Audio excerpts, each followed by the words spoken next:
Hello traders, welcome back to another video. This time we'll be doing a crash course on support and resistance. Today we'll learn three things. What is support and resistance and why should you use it? What are the fundamental rules of support and resistance and how do you trade support and resistance? Okay, let's start. So what is support and resistance? Well, put simply, support and resistance are price levels that the market has made a habit of reversing from. All you really need to know is that support and resistance levels are respected because they are caused by buying and selling pressure from the big players in the market. Let's look at an example of each.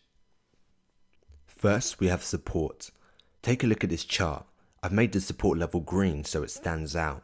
It's clear that the market respects our support level because we have 5 bounces at this level. 1, 2, 3, 4, 5. 5 different occasions where support acted as a barrier and stopped price from moving lower. When I say it stopped price from moving lower and it acted as a barrier, just notice that on every run up to a bounce was a downwards movement, and every time we impacted support, we had a bullish reaction. At this support level, the buyers are taking control of price and pushing it back up, which is why we have this sort of trampoline effect where we're coming into it, bouncing, springing back up, coming into it, bouncing again and springing back up. This is really what a support level does. As a general rule, remember that support levels hold up downwards price movements, which means when we're coming into the support level, the support is acting as a barrier. It's not enabling the downtrend to continue lower past the support. It's holding up the support level and causing price to bounce off it. Okay, so that's what support does. Okay, let's take another look at an example of support. So what we can see here, I haven't even got the line drawn in, but basically what you can start to identify is that we're coming off this downwards movement, and then right down here we have a moment where price is getting held up. It seems like the market can't quite get past this level, so this is significant. Then we have a small sort of bounce off this level, and we have another test of this level right here, and it holds strongly. Then we have some upwards movement for some time and a bounce again. What we're seeing here is the beginnings of our support level. So if I just draw a level in here, and we're looking at the support level being around here, what we can see is we have 1 touch, 2 touch, 3 touches, 4 touches. The other reason I like this particular support level is it shows you a very good example of the sort of touches you can get.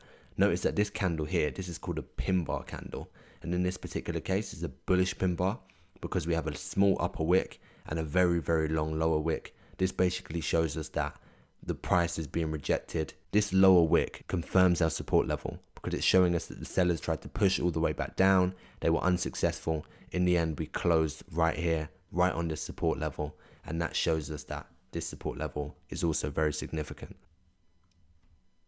Let's take a look at resistance. If support is like the floor of a trampoline, think of resistance as a ceiling.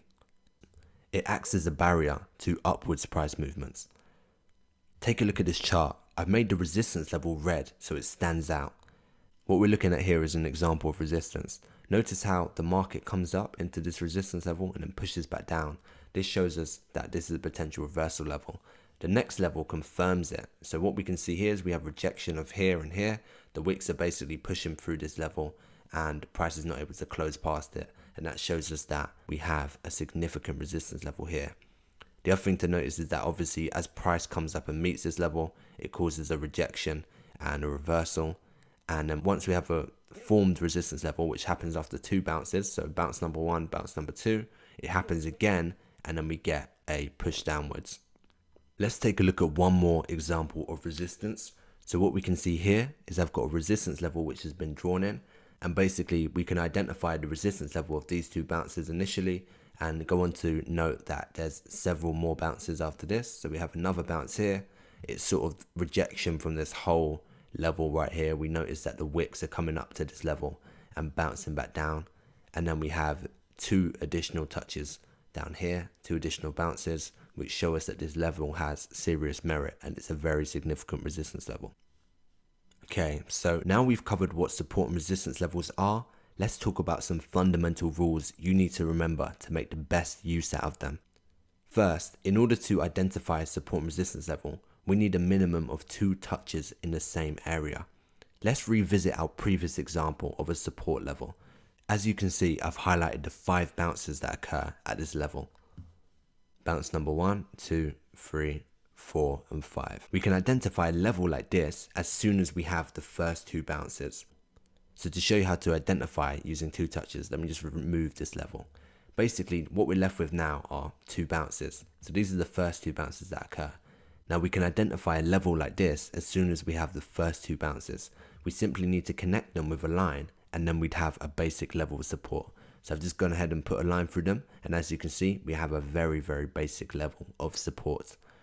Every additional bounce makes the level stronger. So as we have 5 bounces in total, or 3 additional bounces after our basic support level, it's clear that we have a very strong support level.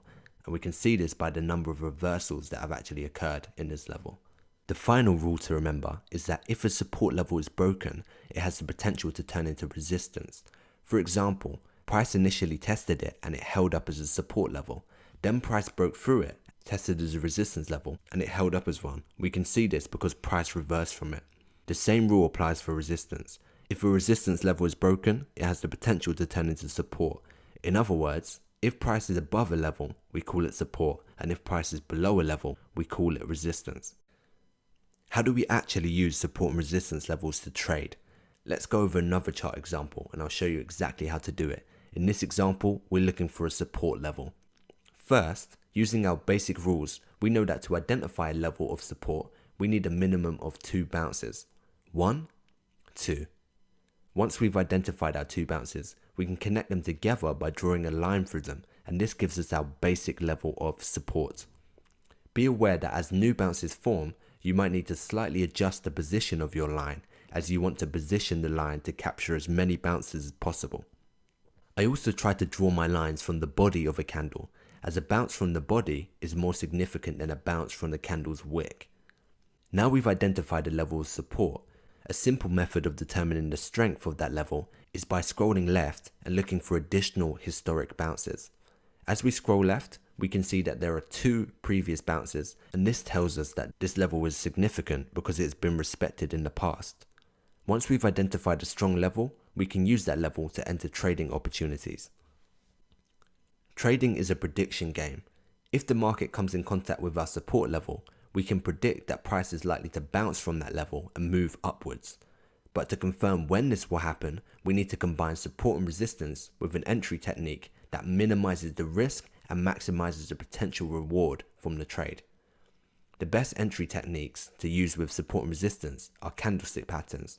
A really simple and effective technique for entering a buy trade at a support level is to use a bullish pin bar. A bullish pin bar is a candle with a lower wick that pierces through support and confirms the level by showing rejection of lower prices. To enter a sell trade at resistance, you can use a bearish pin bar. A bearish pin bar is a candle with a long upper wick, which confirms the resistance level by showing rejection of higher prices.